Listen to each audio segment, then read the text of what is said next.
Hello दोस्तों, आपका इस आई एस सर्वोदय में स्वागत है। मंतीश कुमार।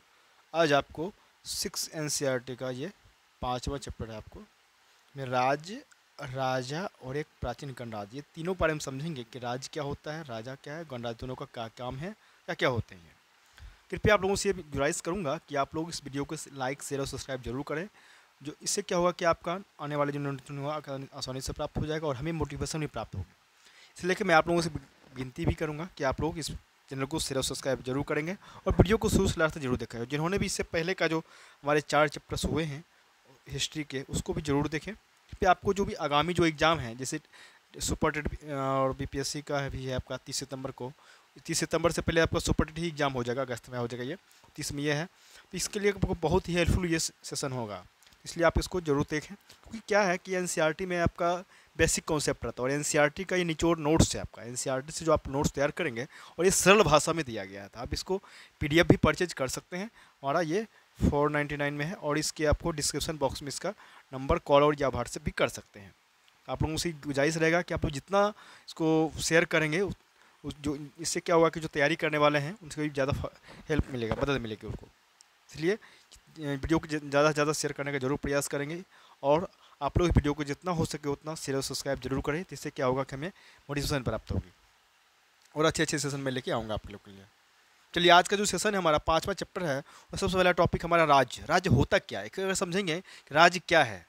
सबसे पहले राज्य कहा जा रहा है कि वह संगठित इकाई है जो क्या है, एक सरकार के अधीन, मतलब क्या होता है, ये सरकार के अधीन होता है। किसी शासकीय इकाई के भाग को भी राज्य कहते हैं, मतलब किसी जो शासक का जो इकाई भाग है उसको भी हम लोग क्या कहते हैं, तो राज्य कहते हैं। लेकिन राजनीति विज्ञान में एक पूरे देश को भी राज्य कहा जाता है। लेकिन कहा जा रहा है कि राजनीति जो विज्ञान है, पॉलिटिकल साइंस जो है, उसमें भी पूरे एक पूरे देश को भी हम लोग राज्य कहते हैं। राज्य जो है आधुनिक विश्व का एक अनिवार्य सच्चाई है। सभी देश क्या है, तो अपने क्षेत्र को कई राज्यों या प्रांतों में क्या है, तो विभाजित करती है। जिससे क्या होता है कि देश के सभी क्षेत्रों को समान रूप से संसाधन पहुंचाया जा सके। राज्य देश के विकास के लिए भी अति आवश्यक होता है। भारतीय उपमहाद्वीप के इतिहास में कई अलग अलग जातीय समूहों का शासन रहा है। मतलब भारतीय जो उपमहाद्वीप है, इसमें इतिहास में अगर बात गौर करें तो उससे क्या होगा कि अलग अलग जातीय समूह का भी शासन रहा है। प्रत्येक ने क्या कि इस क्षेत्र में प्रशासनिक विभाजन की नीतियाँ स्थापित किया है और ब्रिटिश राज ने ज़्यादातर पूर्ववर्ती मुगल की प्रशासनिक इकाई को भी बरकरार रखा था। भारत को प्रांतों में विभाजित किया गया था जो सीधे प्रांत ब्रिटिशों द्वारा शासित था और रियासतें उन्हें नाम मात्र के रूप में स्थानीय राजकुमार या ब्रिटिश साम्राज्य के प्रति वफादार राजा द्वारा नियंत्रित किया जाता, जो रियासतों द्वारा क्या था, रियासतों पर वास्तविक संप्रभुता रखती थी।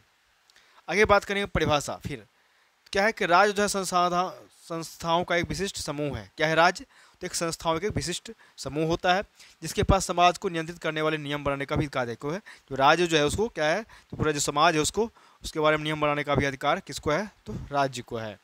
अगर चलेंगे शासक। शासक क्या होता है, तो 3000 साल पहले देखेंगे राजा बनने की प्रक्रिया में कुछ बदलाव आया। मतलब 3000 साल पहले की बात की जा रहा है कि 3000 साल पहले क्या था कि राजा बनने की प्रक्रिया में कुछ बदलाव लाया गया। अश्वमेध यज्ञ आयोजित करके राजा के रूप में प्रतिष्ठित हो गए और अश्वमेध यज्ञ कराने वाला राजा जो था बहुत ही शक्तिशाली बना था। मतलब अश्वमेध यज्ञ जो राजा कराते थे, राजा बहुत ही शक्तिशाली होते थे और महायज्ञों को कराने वाले राजा अब जन के राजा ना होकर जनपदों के राजा मानने लगे। और जनपद जो है का शाब्दिक अर्थ क्या है, तो जन के बसने की जगह होता है।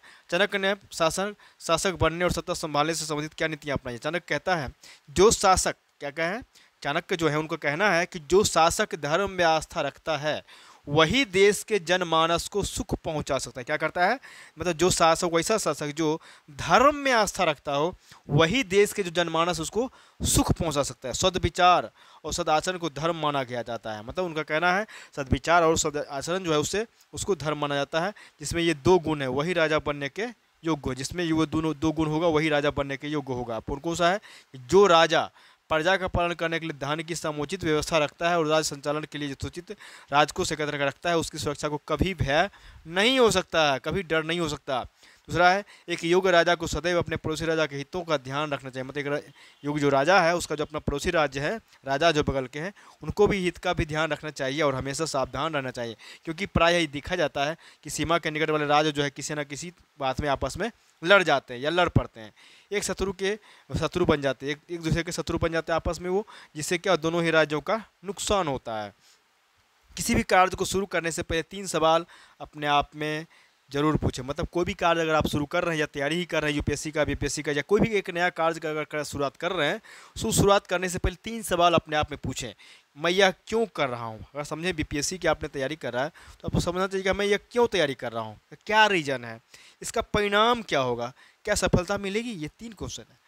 कहना है कि ये क्या 3 से मैं यह क्यों कर रहा हूँ और इससे क्या परिणाम आएगा, क्या ये सफलता मिलेगी। 3 क्वेश्चन होगा। आपने भी जब आप लोगों ने भी जब अगर बीपीएससी तैयारी शुरुआत किया होगा तो ये सवाल आया होगा कि मैं ये क्यों कर रहा हूँ, इसका क्या परिणाम क्या होगा और इस सफलता क्या सफलता मिलेगी। अगर कोई भी राजा इन 3 सवालों का ध्यान में रखते हुए कोई भी कार्य करता है तो उसे सफलता जरूर मिलेगी। कहने का मतलब यह है, कोई भी आदमी अगर ये 3 इसके मतलब कहने का मतलब ये 3 सवाल को शुरुआत में सोच के अगर तैयारी को स्टार्ट करेंगे, रणनीति बनाएंगे, तो उसे सफलता जरूर मिलेगी। राजा के बारे में वही चीज़ें फिट बैठती है, जो उसकी प्रजा के लिए वो भी अच्छा होगा। राजनीति यही है कि किसी को भी अपनी गुप्त बातें नहीं बताओ, नहीं बताओ, नहीं तो आप क्या होंगे, आप तबाह हो सकते हैं। मतलब राजनीति का कहने का मतलब यह है, मतलब किसी को भी अपना जो गुप्त बात है उसको नहीं बताओ, नहीं तो आप क्या होंगे, आप तबाह हो सकते हैं, परेशान हो सकते हैं, बर्बाद हो जाएंगे। हमेशा इस बात का ध्यान रखें कि हर मित्रता में कोई ना कोई स्वार्थ छिपा होता है। देखिए ये बहुत ही बड़ी बात उन्होंने कहा है कि कह रहा है हमेशा इस बात का ध्यान रखें कि हर मित्रता में कोई ना कोई एक स्वार्थ छुपा रहता है। यानी इस स्वार्थ हो, कैसा भी स्वार्थ, स्वस्थ रहता है, स्वार्थ तो रहता है। आचार्य जो चाणक्य, उनका कहना है कि कभी भी रिस्क लेने से नहीं डरना चाहिए। देखिए बहुत ही बड़ा उन्होंने बात कह दी है। क्या है, कभी भी रिस्क लेने से नहीं, मतलब आपने अगर बीपीएससी तैयारी किया या यूपीएससी तैयारी कर रहे हैं, किसी भी चीज़ की तैयारी या किसी भी चीज़ में अगर आप डर रहे हैं तो मतलब रिस्क नहीं लेना चाहिए, रिस्क से नहीं डरना चाहिए। आप रिस्क लीजिए लाइफ में, का पॉजिटिव या नेगेटिव जो भी होगा देखा जाएगा आगे। लेकिन आदमी को जो है कहना है कि कभी भी रिस्क लेने से नहीं डरना चाहिए, मतलब रिस्क लीजिए। कई बार भविष्य में क्या होगा, कुछ अच्छा करने के लिए वर्तमान में कुछ करे निर्णय लेने पड़ता है। मतलब कई बार ऐसा क्या होता है कि अगर फ्यूचर में आपको कुछ अच्छा करना होगा तो उसके लिए आपको वर्तमान में अभी जो है आपको कुछ कड़ा निर्णय लेना पड़ेगा। यदि कोई व्यक्ति रिस्क लेने से डरेगा तो बिजनेस हो या फिर राजनीति में सफल नहीं हो सकेगा। अगर मान कहा जा रहा है कि कोई व्यक्ति रिस्क लेने से डरेगा तो राजनीति हो या कोई बिजनेस हो या पढ़ाई लिखाई हो, कहीं भी वो सक्सेस नहीं कर पाएगा। लेकिन रिस्क तो लेना पड़ेगा, ये चीज़ें कहने का मतलब है।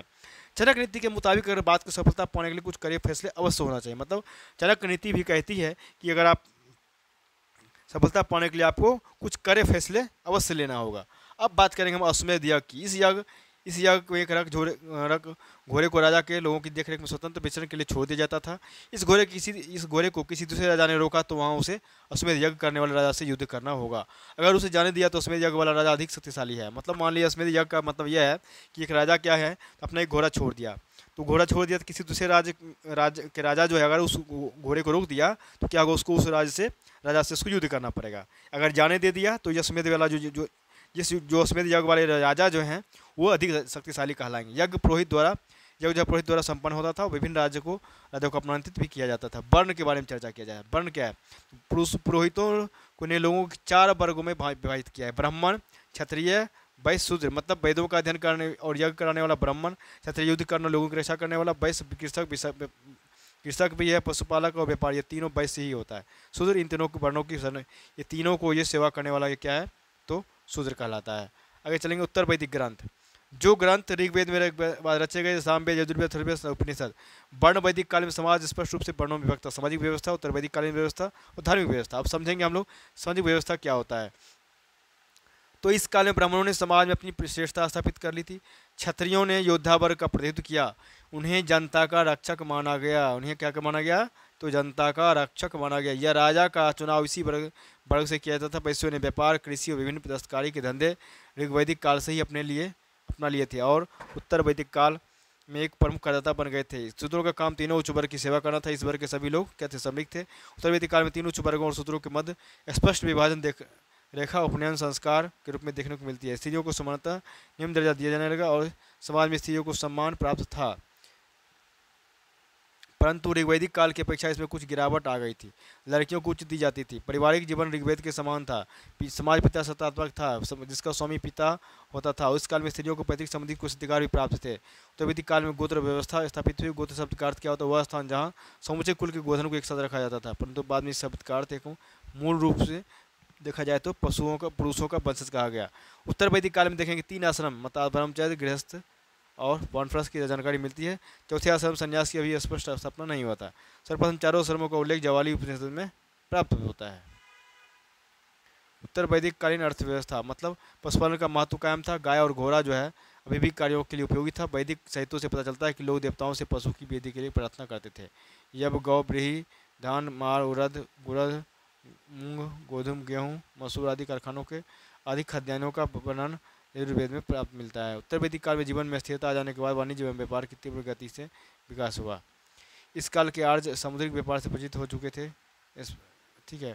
शतपथ ब्राह्मण में वाणिज्य व्यापार और खुद सूद पर देने वाले लोगों को उल्लेख मिलता है। उत्तर वैदिक काल में मुद्रा का प्रचलन हो चुका था, परंतु लेन देन में या व्यापार में वस्तु विनिमय का प्रयोग किया जाता था। अब आगे है निष्क शतमान ब्रिसल कृष्ण और पाद मुद्रा के प्रकार थे। इतने ब्राह्मण मूल्यलिखित श्रेष्ठी जो था तथा वाजस्नेयी संहिता मूल्यलिखित गण या गणपति शब्द का प्रयोग संभवतः व्यापारिक संगठन के लिए किया जाता था। चलिए 2-3 नंबर में है धार्मिक व्यवस्था के बारे में समझेंगे कि उत्तर वैदिक काल में धर्म का प्रमुख आधार यज्ञ बन गया, जबकि इसके पूर्व वैदिक काल में स्तुति और आराधना को महत्व इंपॉर्टेंस दिया जाता था। यदि आदि कर्मकांडों का महत्व इस युग में बढ़ गया था। इसके साथ ही अनेक मंत्र विधियाँ एवं अनुष्ठान परिचित हुए। उपनिषदों में स्पष्ट रूप से यज्ञों कर्मकांडों की निंदा की गई।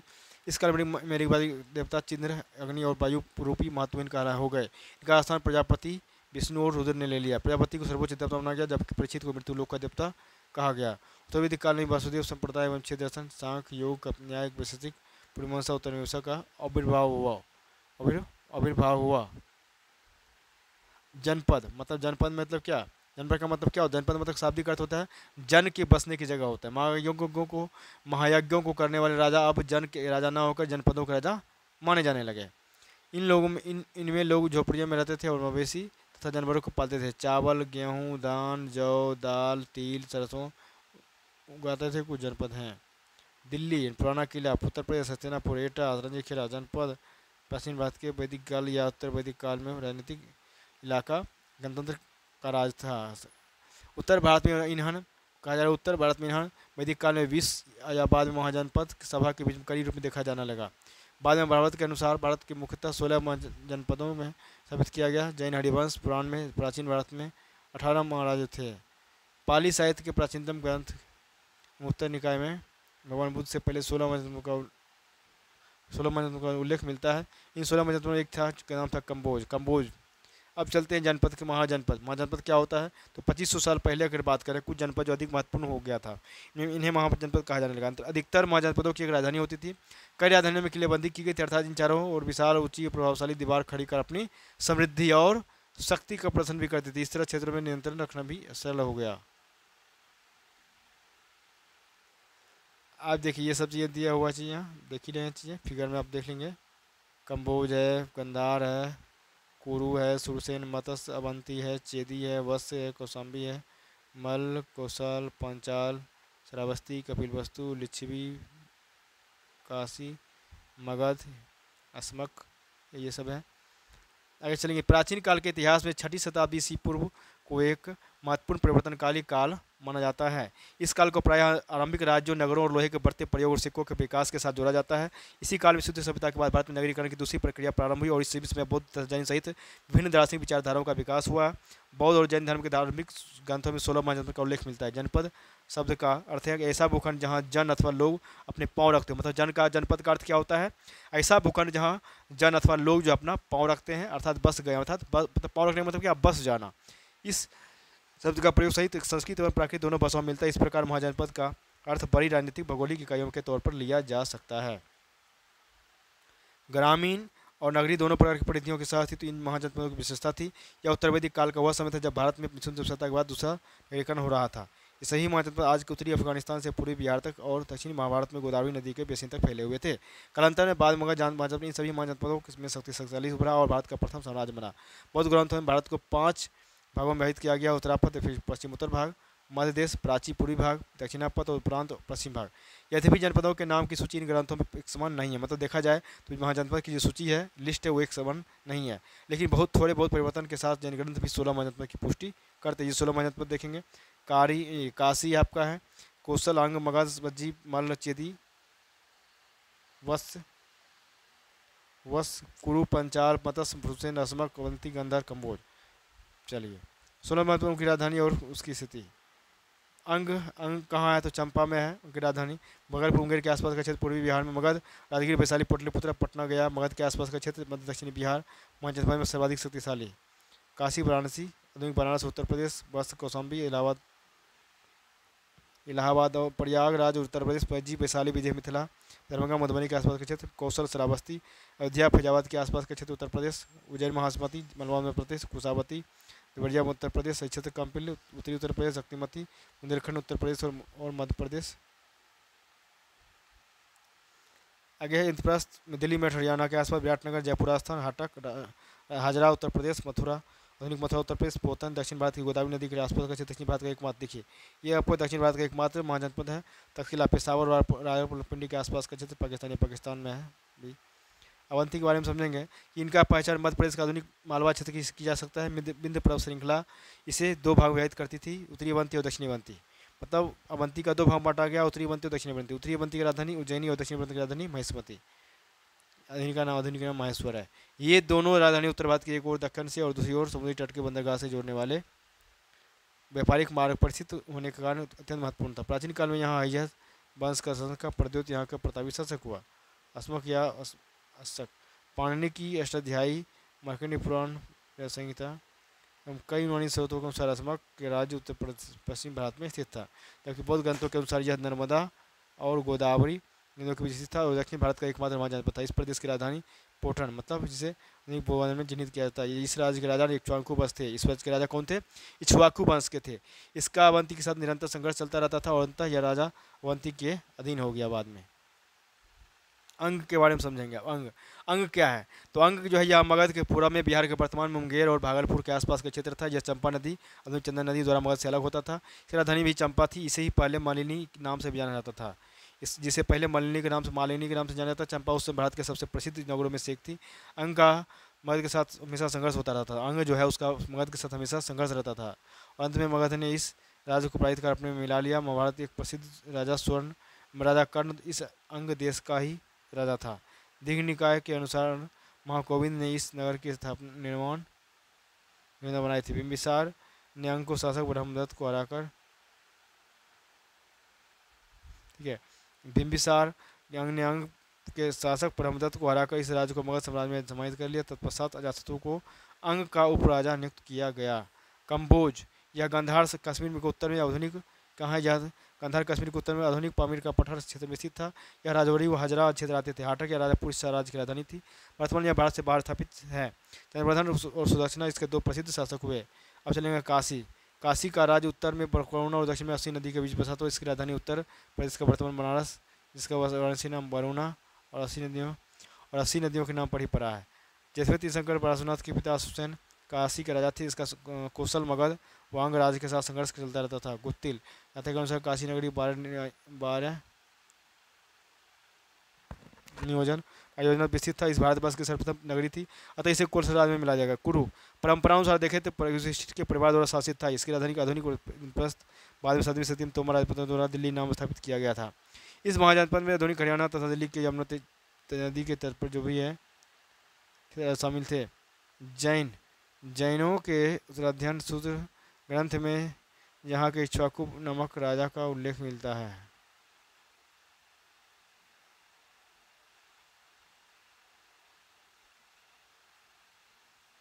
ठीक है, तो यहाँ से चलिए आगे चलते हैं। कौशल के बारे में समझेंगे। सातवां, एक शक्तिशाली राज्य था जिसमें प्रथम उत्तर प्रदेश की अयोध्या, गोंडा, फैजपुर को भी कर रहे हैं। ठीक है, पहले था इसका नाम फैजपुर, अब उसका अयोध्या कर दिया गया है। बरहाइच जिलों में शामिल थे। पूर्व में गंडक, 600 में गंडक को क्या कहते हैं? सतानीरा कहा जाता था, अभी भी कहते हैं। पश्चिम में गोमती, दक्षिण में साई, सर्फिका नदी, उत्तर में हिमालय के तराई के स्थित एक सुरक्षित राज्य था। सरयू नदी इस राज्य को उत्तर और दक्षिणी दो हिस्सों में बीच में विभाजित करती थी। उत्तरी कौशल का प्रथम राजधानी अयोध्या थी। श्रावस्ती जिसकी पहचान आधुनिक सहित के रूप में की गई, इसकी द्वितीय राजधानी थी। तो कुशावती सिरपुर जो है दक्षिण कौशल की राजधानी थी। कौशल के एक राजा कंस को पूरे ग्रंथों में 12 सिंहों कहा गया है। उसी ने काशी को जीतकर कौशल में मिला लिया था। कुशी के सबसे प्रतापी राजा कौन थे? प्रसेनजित हुए, जो बुद्ध के समकालीन थे। जो बुद्ध के समकालीन थे। पाकिस्तान का पश्चिम तथा अफगानिस्तान का पूर्वी क्षेत्र और कश्मीर के कुछ इस भाग इस राज्य में आते थे। इसकी राजधानी तक्षशिला थी। जो एक समकालीन ज्ञान एवं व्यापार की नगरी के रूप में प्रसिद्ध थी। यहीं भारत का पहला विश्वविद्यालय स्थापित हुआ, जो प्राचीन तक्षशिला एक अत्यंत प्रमुख नगर था, जो अफगानिस्तान और मध्य एशिया को जाने वाले स्थल मार्गों पर पड़ता था। यह नगर सिंधु घाटी द्वारा, सिंधु नदी के द्वारा अरब सागर में स्थित समुद्री व्यापारों से भी जुड़ा हुआ था। महाकाव्यों के अनुसार जन्मे से प्रसिद्ध नाग जब करवाया गया। बौद्ध, जैन और यूनानी स्रोतों में इस नगर की काफ़ी चर्चा हुआ। इस स्थान पर किए गए पुरातात्विक उत्खननों के दौरान 3 प्रमुख बस्तियों के रेखांकित किया गया, जो भीर, सिरकप और सिरमुख के नाम से जाने जाते हैं। भीर का टीला इस नगर की प्राचीनतम बस्ती है। यहाँ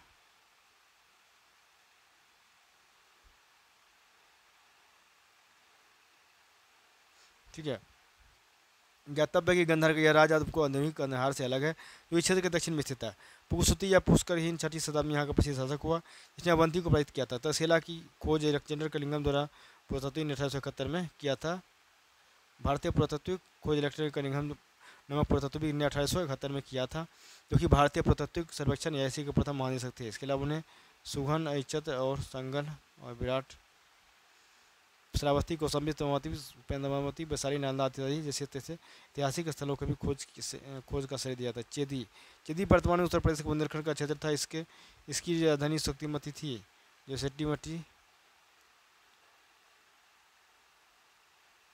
ठीक है। तो सेट्टीपति नाम से जाना था। इस राज का उल्लेख महाभारत में, मतलब इसका जो उल्लेख चेदी की अगर बात करें तो चेदी का उल्लेख आपको कहाँ है, कहा जा रहा है चेदी का उल्लेख, चेदी जो है इसका उल्लेख महाभारत में भी मिलता है। शिशुपाल यहाँ का सब प्रसिद्ध राजा था, जिसका वध परंपरा अनुसार कृष्ण ने किया था। वज्जी या वृजी, वज्जी शब्द का अर्थ होता है पुष्पपालक समुदाय। यह 8 स्रोतों के अनुसार 9 राज्यों का एक संघ था, जो एक अटूलिक कहा जाते थे। गंगा नदी के उत्तर नेपाल के तराई में स्थित था। वज्जियों की 8 में वज्जी, लिच्छवी और विदेह ज्ञात्रिक सर्वाधिक महत्वपूर्ण थे। अन्य कुल, भोग, गौरव, अत्यवक आदि इसके बारे में अधिक जानकारी नहीं मिलता है। ज्ञात्रिक राजधानी थी नादिका, और जैन महावीर इसी कुल के थे। जैन महावीर किस कुल के थे, इसी नादिका कुल से थे। इस संघ का सर्वाधिक शक्तिशाली गणराज्य वैशाली के लिच्छवियों का था, जो क्षत्रिय थे। इस राज्य की राजधानी वैशाली थी, जिसकी पहचान आधुनिक बिहार के मुजफ्फरपुर जिले में गंडक नदी के निकट तट स्थित बसार से किया गया है। विदेह की राजधानी मिथिला थी। ये वर्तमान क्षेत्र है, जो वर्तमान नेपाल की सीमा से जनकपुर नामक कस्बे में आज भी विद्यमान है। गंगा नदी वज्जी और मगध के बीच सीमा का निर्धारण करती थी। इस संघ में 8 को न्यायालय थे। कितना? 8। यानी परंपरागत से अगर बात करें तो यहाँ महावीर का जन्म स्थान था, और पुराणों में से विशाल नामक शासक का नगर बतलाया गया है। इसके कारण इसका नाम वैशाली पड़ गया। राजा विशाल का गढ़ कहे जाने वाले पुरातत्वविद टीले से पुराने दुर्ग को अवशेष मिले हैं। यहीं से प्राप्त एक तालाब को लिच्छवियों के राजाभिषेक से जोड़ा गया। ठीक है। प्रसिद्ध तालाब में जो राजाभिषेक जो इस तालाब को माना जाता है। लिच्छवी गणराज्य को विश्व का पहला गणतंत्र माना जाता है। मगध के शासक अजातशत्रु को अपने मंत्री बसस्कर की सहायता से वज्जी कुल पर विजय प्राप्त कर ली। क्या किया गया? तो फिर विजय प्राप्त कर लिया गया। महावास्तु से ये क्या पता चलता है कि महात्मा बुद्ध जो थे 11 लिच्छवियों के निमंत्रण पर वैशाली गए थे। मतलब महात्मा बुद्ध को 11 लिच्छवी ने निमंत्रण दिया था, तब वो वैशाली गए थे। वज्जी संघ गणसंघ के शासक चेतक तिरसला महावीर की माता के भाई थे। वत्स के राजा बिंबिसार की पत्नी चलना के पिता थे। वत्स और वत्स के बारे में बात करेंगे तो वत्स के बारे में बात करेंगे तो उत्तर प्रदेश के प्रयाग जो आधुनिक इलाहाबाद प्रयागराज के आसपास का क्षेत्र था, इसकी राजधानी कौशाम्बी हुआ करती थी उस समय। तो वो कौन थे? तो जो बौद्ध और जैन दोनों धर्मों का प्रमुख केंद्र रहा था। मतलब कौशाम्बी जो है आपका, क्वेश्चन पूछा जा सकता है कौन सा क्या कहते हैं महाजनपद है जहाँ पर बौद्ध और जैन दोनों का प्रमुख केंद्र रहा है, तो वो कौशाम्बी हो जाएगा। यह अपने उत्कृष्ट सूती वस्त्रों के लिए प्रसिद्ध था। बुद्ध काल में यहाँ पौरव वंश का शासन था, जिसकी प्रतापी राजा उदयन हुआ था। और उसने अवंती के शासक चंड प्रद्योत की बेटी को बंदी बना लिया, और पुराणों के अनुसार राजा निचक्षु की यमुना नदी के तट पर राजवंश की स्थापना तब की थी जब हस्तिनापुर राज्य का पतन हो गया था। पांचाल के बारे में बात करेंगे। पांचाल क्या? इसके अंतर्गत मध्य गंगा यमुना के दोआब का पश्चिमी उत्तर प्रदेश समाहित था, जिसमें रोहिलखंड आता है। यह गंगा नदी द्वारा 2 शाखाओं में विभाजित है, उत्तरी पंचाल और दक्षिणी पंचाल। उत्तरी पंचाल की राजधानी अक्षत और जिसको आधुनिक में बरेली का, अभी जो बरेली जिसको बोल रहे हैं वो क्या था? पंचाल। उत्तरी पंचाल की राजधानी अहिच्छत्र ही था। बरेली के नाम से रामगढ़ चिन्हित किया गया है। और दक्षिणी पंचाल की राजधानी कामपिले था, जिसकी पहचान फर्रुखाबाद जिले से कामपिले से की गई है। कन्नौज भी इसी क्षेत्र में स्थित था। चुरानी ब्रह्मपुत्र पंचाल देश का एक महान शासक हुआ था। मत्स्य या मच्छ, इसमें वर्तमान राजस्थान के अलवर, भरतपुर और जयपुर का क्षेत्र शामिल था। इसकी राजधानी विराटनगर थी। इसकी पहचान आधुनिक विराट के रूप में की गई है। इसका नाम इस राज्य के संस्थापक विराट के नाम पर पड़ा था। ऐसा माना जाता है कि अज्ञातवास के दौरान इसी राज्यों ने पांडवों को शरण दिया था। मल्ल, अब क्या है? मल्ल 14वां जो महाजनपद है मल्ल। यह 9 कुलों का एक गण संघ था जो पूर्वी उत्तर प्रदेश के देवरिया और गोरखपुर के आसपास का क्षेत्र था। मल्ल की भी 2 शाखा थी, एक थी कुशीनारा जो वर्तमान कुशीनगर या कसिया है, दूसरा था आपका पावा या पाव जो वर्तमान फाजिल नगर है। प्रारंभ में मल्ल का राज एक गणतंत्र था जो कि बाद में गणतंत्र में परिवर्तित हो गया, और कुश जो था जातक में गोकाक को वहाँ का प्रसिद्ध राजा बताया गया है। 15वां है आपका सूरसेन। सूरसेन क्या है? तो सूरसेन जो ये पश्चिमी उत्तर प्रदेश में स्थित राजधानी मथुरा थी। प्रारंभिक ऐतिहासिक काल में अगर बात करें तो नगरों में मगर मथुरा का स्थान आता है। महाभारत और पुराणों में इस स्थान को यादव वंशों से जोड़ा जाता है। महाभारत और पुराण की अगर बात करेंगे तो मथुरा के बारे में अगर जानकारी मिलेगा तो उस स्थान को उसमें यादव वंश से जोड़कर देखा गया था, जिसमें वृष्णि भी थी, एक कुल थी, वृष्णि भी एक कुल थी जिसमें कृष्ण का जन्म हुआ था। यह नगर गंगा के ऊपर मैदानों पर एक द्वार पर स्थित और उत्तरापथ का एक प्रमुख केंद्र रहा है, क्योंकि यहाँ से उत्तरापथ दक्षिणावर्ती दिशा में मालवा की ओर जाता था। एक मार्ग पश्चिमी तट को और मथुरा नगर के उत्तर में यमुना के निकट अम्ब्रोस्टोला को मथुरा के सांस्कृतिक स्तर विन्यास में कालखंड से जोड़ा गया। बौद्ध ग्रंथ के अनुसार बवंतीपुत्र यहाँ का राजा था जो बुद्ध का शिष्य था। उसी के प्रयासों से राज्य में बौद्ध धर्म का विस्तार हो। पुराणों में मथुरा को राजवंश को यदुवंश कहा जाता था। अब है लास्ट आपका मगध। मगध जनपद दक्षिण बिहार के वर्तमान पटना और गया जिले में स्थित सभी 16 जनपद सबसे शक्तिशाली सिद्ध हुआ, क्योंकि धीरे धीरे इन सभी राज्यों को स्वयं में समाहित कर भारत का यह प्रथम साम्राज्य बना। मगध का प्रथम स्पष्ट उल्लेख अथर्ववेद में प्राप्त होता है। हालांकि ऋग्वेद में मगध का प्रत्यक्ष उल्लेख तो नहीं, किंतु किकर से की जाती थी। उसके राजा प्रमंग की चर्चा है जो संभवतः इसी क्षेत्र से संबंधित थे। मगध के बारे में अधिक जानकारी हमें महाभारत और पुराणों से ही मिलता है। सतपथ पुराणों में इस क्षेत्र को किकर कहा जाता था। गंगा नदी घाटी के क्षेत्र में आने के कारण यह अत्यंत उपजाऊ क्षेत्र भी था। गंगा नदी के आसपास जो क्षेत्र था उसकी क्षेत्र में था, तो उसको हम क्या कहते हैं, इसको अत्यंत उपजाऊ क्षेत्र भी हुआ करता था उसमें। इसकी प्रारंभिक राजधानी राजगीर जो वर्तमान में राजगीर था, और ये चारों तरफ पर्वतों से घिरा होने के कारण इसे गिरिब्रिज के नाम से भी जाना जाता था, और सामरिक रूप से ये बहुत सुरक्षित भी था। राजगीर के ऐतिहासिक महत्व को बौद्ध एवं जैन दोनों धर्मों से जोड़ा गया है। देखिए राजगीर को भी जो क्या है तो बौद्ध और जैन दोनों धर्म से जोड़ा गया है। यहाँ 2 नगरों को अंकित किया जाता है, प्राचीन राजगीर और नवीन राजगीर। प्राचीन राजगीर 5 पहाड़ियों से स्थित था जिसके चारों तरफ दोहरे पत्थर सुरक्षा घिरे हुए थे जो बिम्बिसार के द्वारा बनवाए गए थे। नवीन राजगीर ही पत्थर की दीवारों से घिरा था और प्राचीन राजगीर के उत्तर में बसाया गया था। यह सुरक्षा घेरे में 25 से 30 किलोमीटर दायरे में आए थे। संभवतः अजातशत्रु के द्वारा बनवाए गए थे। बाद में वैशाली में पाटलिपुत्र इसकी राजधानियाँ बन गई। अब आगे गया आपका कर। महाजनपदों में के राजा विशाल किले बनवाते थे और बड़ी सेना रखते थे, और यह नियमित रूप से कर भी वसूलता था।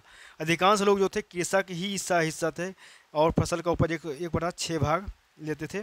कारीगरों के ऊपर भी कर लगाया जाता था। कर श्रमिकों को राजा के लिए महीने में 1 दिन का काम करना पड़ता। पशुपालक किसको कहते थे, यानी बढ़िया उसके उत्पाद के रूप में कर देना पड़ता। व्यापारी सामान खरीदने बेचने पर भी कर देना पड़ता था। आखिर तक जंगल से प्राप्त वस्तु देना पड़ता था। कृषि में परिवर्तन, इस में कृषि में 2 क्षेत्र परिवर्तन हुआ है। कौन कौन परिवर्तन हुआ आपको, तो हल के फाल जो था अब लोहे के से बने लगे, जिससे अब कठोर जमीन को आसानी से जोता जा सकता था। इससे फसलों की उपज बढ़ गई। लोगों को लोगों को ने धान के पौधे का रोपण शुरू किया, जिससे अब पहले की तुलना में बहुत पौधे जीवित रह जाते थे, इसलिए पैदावार भी ज़्यादा होने लगा। सूक्ष्म निरीक्षण मगध के बारे में देखेंगे। ये मगध है, मगध जनपद है। लगभग 200 सालों के भीतर मगध सबसे महत्वपूर्ण जनपद बन गया। गंगा और सोन जैसी मगध नदियां मगध से होकर बहती थी। मगध का एक हिस्सा की अगर बात करें जो जंगल से भरा हुआ था, मगध का जो एक हिस्सा भी था वो एक और हिस्सा था जो जंगल से भरा हुआ था। इन जंगलों में रहने वाले हाथियों को पकड़कर उन्हें प्रशिक्षित कर सेना के काम में लगाया जाता था। बिम्बिसार जो था मगध का शक्तिशाली शासक था। मतलब उस समय की बात करें उसमें आपको बिम्बिसार जो था वो मगध का सबसे शक्तिशाली राजा हुआ करता था। और अजातशत्रु राजगीर में स्तूप का निर्माण करवाया। और एक और महत्वपूर्ण शासक था जिन्होंने अपने नियंत्रण का क्षेत्र इस महाद्वीप के उत्तर पश्चिमी भारत में फैला लिया था। बिहार में राजगीर, आधुनिक राजगीर कई सालों तक मगध की राजधानी बनी रही और बाद में पाटलिपुत्र आज का पटना को राजधानी बनाया गया। आगे बात करेंगे बज्जी। इसकी राजधानी वैशाली थी। यह मगध के समीप का एक भी क्षेत्र था। यहाँ शासन व्यवस्था गण और संघ थी। इन गण संघ में कई शासक होते थे, कभी भी लोग एक साथ शासन कर सकते थे, सभी राजा होते थे। 2300 साल पहले मैसिडोनिया का राजा सिकंदर विश्व विजय वर्णन करना चाहता था। यह मिस्र और पश्चिम एशिया के कुछ राज्यों को जीतता हो भारतीय उपमहाद्वीप ब्यास नदी किनारे तक पहुंच गया। जब उसने मगध की ओर कूच करना चाहा तो उसके सिपाहियों ने इनकार कर दिया। वे इस बात को भयभीत थे कि भारत के शासकों के पास पैदल रथ हाथियों की बहुत बड़ी सेना थी। चलिए अब क्वेश्चन में सही गलत बताना है चीज़ें। उसमें घोड़ों को अपने राज से गुजरने की छूट देने में राजाओं को आमंत्रित किया जाता था। राजा को प्रसारथी पवित्र जल का छिड़काव करता था। आगे बात करेंगे पुरातत्व विधों को जनपदों की बस्ती में महल मिले। तीसरी दूसर पात्रों में अनाज रखा जाता था। महाजनपद में बहुत से नगर किलाबंद थे। इसका सही गलत देख लेंगे यहाँ से। आगे बात करेंगे चीज़ें इसके शब्द भर सहकारी संग्रह कृषक व्यापारी शिल्पकार इसके बारे में करना है, चीज़ें मिलाना है। महाजनपद के राजाओं को महाजन क्वेश्चन है, महाजनपद के राजाओं ने किले क्यों बनवाए थे? महाजनपद के राजाओं द्वारा किलों के निर्माण के प्रमुख कारण क्या थे? तो कुछ राजा बाहरी राजाओं के आक्रमण की भय से अपनी सुरक्षा के लिए किलों का निर्माण करते थे, और कुछ राजा थे अपनी शक्ति और समृद्धि का प्रदर्शन करने के लिए किलों का निर्माण करते थे। आज के शासकों की चुनाव की प्रक्रिया जनपदों में चुनाव से किस प्रकार अलग थी? तो आज के शासकों का चुनाव आम जनता के मतदान के माध्यम से होता है, परंतु जनपदों में कुछ लोग बड़े बड़े यज्ञों को आयोजित कर राजा बन जाते थे। चलिए, तो हम लोग का ये चैप्टर पूरा हो गया। आप लोगों से गुजारिश रहेगा कि इस वीडियो को शुरू से लास्ट तक जरूर देखें, जितना हो सके लाइक शेयर और सब्सक्राइब जरूर करने का जरूर प्रयास करें, और इसके पीछे का जो 4 सेशन और है आपका, वो उसको भी आप जरूर देखेंगे। और ये बहुत अच्छा नोट्स तैयार किया गया है, इसको आप परचेज भी कर सकते हैं PDF के रूप में। इसके डिस्क्रिप्शन बॉक्स में आपको नंबर मिलेगा, और ज़्यादा नहीं, ओनली 499 रुपये ये चार्जेज हैं इसके। 6 to 10 NCERT का टोटल आपको नोट्स दिया जाएगा, जिससे आपको टाइम भी बच जाएगा, और इसको अच्छे से आप पढ़ भी सकते हैं। बहुत ही सरल भाषा में ये इसका तैयार किया गया ये। चलिए, तो सीखिए बहुत, इससे आगे हम नेक्स्ट सेशन मिलते हैं, तब तक के लिए बहुत बहुत धन्यवाद।